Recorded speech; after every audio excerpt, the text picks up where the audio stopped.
来，抬头看我，今天我们用分组和主元两种方法分解因式，请你观察这个式子，以它目前现有的状态，无论是提供因式还是公式法都不行啊，所以我们应该考虑去括号，把它展开，然后重新分组，对不对？好 ，a 的3次方，这里去括号加上 a 方减去 a 方 b， 然后减 2ab 加 b 方。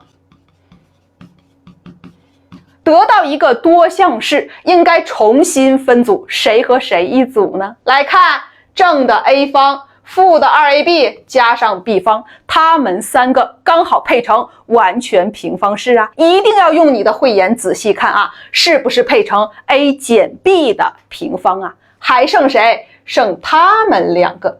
他们两个有公因式 a 方，提出去之后刚好还剩 a 减 b 呀，所以我们分组就分对了。来，他们两个组合，我提出一个 a 方，还剩 a 减 b。好，他们三个组合，我配成 a 减 b 的平方。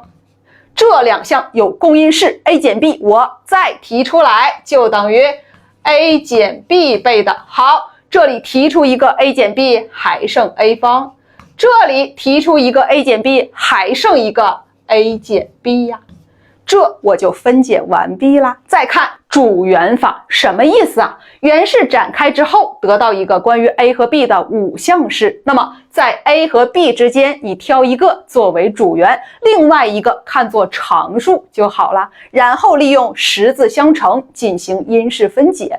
因为十字相乘我们是用在2次3项式当中，所以 a 和 b 我挑谁呢？挑最高次为2次的那个字母作为主元。看 a 的最高次是3次， b 的最高次为2次，所以我就挑 b 咯。来，按字母 b 降幂排列，是不是 b 的平方？这是2次项，它们两个是1次项，合并也就是减去 a 方加上 2a 倍的 b。好，这是1次项，还有常数项，不就是 a 的3次方加上 a 的平方吗？这是 b 的平方项2次项，这是1次项，这是常数项，对不对？来，十字相乘 b 的平方我可以分解为一个 b 乘以一个 b， 对不对？好，常数项我要分解成2个式子的乘积呀。来，它既要满足它们两个相乘是常数项，